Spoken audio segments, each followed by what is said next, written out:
Okay hi everyone. सो आज हमें HCV का एक क्वेश्चन डिस्कस करना है, that is question number 8. So it says if the source of light used in YDSE is changed from red to violet, the fringes will become brighter, consecutive fringes will come closer, the intensity of minima will increase, the central bright fringe will become a dark fringe. Okay. So देखो, अगर हम YDSE की बात करते हैं then YDSE में basically आपके पास दो स्लेट्स होती हैं समथिंग लाइक दिस. ये है S1 एंड ये है S2. यहाँ पे एक स्क्रीन होती है, दो स्लेट्स के बीच में distance small D, screen and slates के बीच में जो डिस्टेंस है वो है कैपिटल डी. S1 से एक वेव आएगी, S2 से एक वेव आएगी, जो दो वेव्स हैं वो कोहेरेंट होंगी, राइट. एंड लेट्स से ये जो दो वेव्स हैं उनकी जो इंटेंसिटी है वो आई नॉट एंड आई नॉट है, सेम है. देन यहाँ पे हमें ब्राइट एंड डार्क फ्रिंजेस देखने को मिलते हैं. सेंटर पे आपके पास ब्राइट फ्रिंज मिलेगी, देन कॉन्सेकेटिव डार्क एंड ब्राइट होंगे. सो इसके ऊपर आपको डार्क मिलेगा, फिर ब्राइट मिलेगा, फिर डार्क मिलेगा, समथिंग लाइक दिस. नीचे फिर डार्क, फिर ब्राइट, राइट, इस तरह से. नाउ अगर मैं बात करता हूँ कि जो फ्रिंज विड्थ होती है, फ्रिंज विड्थ मीन्स ये जो दो कॉन्सेकेटिव ब्राइट पॉइंट्स है इनके बीच की जो थिकनेस होती है ना, उसको हम बीटा से डिनोट करते हैं, वो होती है फ्रिंज विड्थ.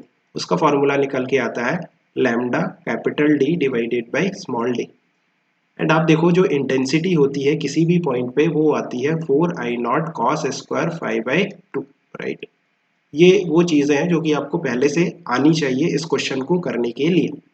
नाउ हम क्या कर रहे हैं कि इस YDSE एक्सपेरिमेंट में पहले हम रेड लाइट यूज़ कर रहे थे, अभी हम वायलेट लाइट यूज़ कर रहे हैं. सो क्या डिफरेंस आएगा? रेड लाइट की जो वेवलेंथ है वो है लैम्डा आर और वायलेट की जो है वो है लैम्डा वी. सो आपको पता होना चाहिए कि lambda R will be greater than lambda we.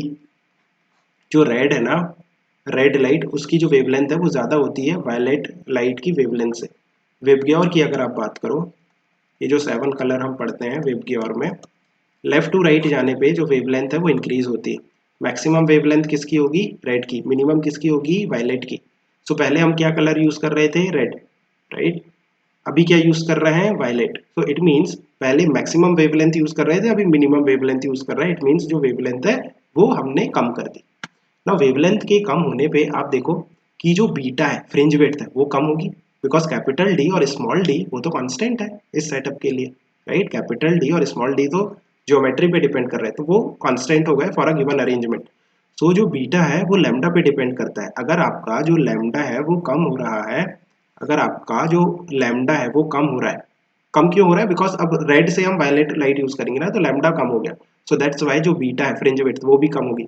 It means अभी देखो ये वाला जो बीटा है जैसे कम होगा, बीटा कैसे कम होगा? ये वाली जो ब्राइट ब्राइट वाला पॉइंट है ना, वो अभी नीचे शिफ्ट होगा सेंट्रल मैक्सिमा के पास. जो सेंटर में ब्राइट वाला पॉइंट है ना, उसकी तरफ कॉन्ट्रैक्ट होंगे बेसिकली. ये वाला जो डार्क है वो भी थोड़ा सा नीचे शिफ्ट होगा, ये वाला डार्क थोड़ा सा ऊपर शिफ्ट होगा, ये वाला जो ब्राइट है ये भी थोड़ा सा ऊपर शिफ्ट होगा, ये वाला डार्क नीचे शिफ्ट होगा. इस तरह से जो फ्रिंज विड्थ है वो कम होगी, और आप कह सकते हो कि फ्रिंज विड्थ कॉन्ट्रैक्ट होगी. और यू कैन से जो कॉन्सेकेटिव ब्राइट वाले पॉइंट्स है या कॉन्सेकेटिव डार्क ब्राइट वाले पॉइंट है वो एक दूसरे की तरफ मूव करेंगे.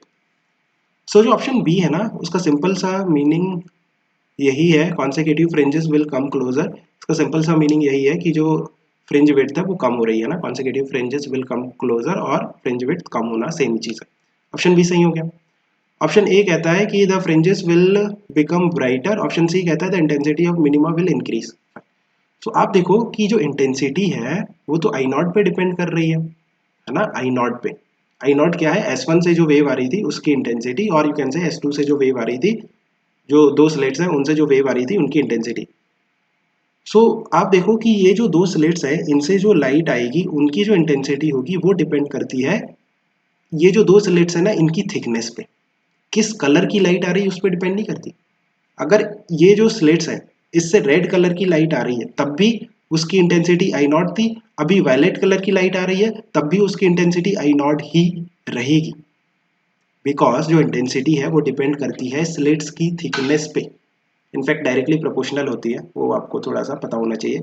अभी ये जो स्लेट्स है उनकी जो थिकनेस है वो तो सेम ही है। जब हम रेड यूज कर रहे थे तब भी सेम थी, जब हम वायलेट यूज कर रहे हैं तब भी सेम है। So it means intensity same है। इंटेंसिटी सेम है मीन्स कि आप देखो जो सेंटर पे ब्राइट फ्रिंज बन रही है ना, उसकी जो मैक्सिमम इंटेंसिटी होती है वो 4I0 होती है ना। सो दोनों ही केस में जब आप रेड यूज कर रहे हैं तब भी 4I0 रहेगी, और वायलेट के केस में भी 4I0 ही रहेगी, है ना, सेंटर पे। बिकॉज सेंटर पे आपके पास ब्राइट फ्रिंज बनती है। Bright fringe means path difference 0 होता है। सो मैक्सिमा जो सेंट्रल मैक्सिमा बनता है ना। सो आप देखो कि ये जो इंटेंसिटी है राइट फ्रिंजेस की, वो चेंज नहीं होगी रेड लाइट को रिप्लेस करने पे वायलेट लाइट से। तो ऑप्शन ए जो होगा वो गलत हो जाएगा, ऑप्शन सी भी गलत हो जाएगा। ऑप्शन डी आप देखो, central bright fringe will become a dark fringe, नहीं, जो सेंटर पे मैक्सिमा है वो तो सेम मैक्सिमा ही रहेगा, राइट। आप कोई भी कलर की लाइट यूज कर लो। Think you have understood. Keep working hard, best of luck. Bye.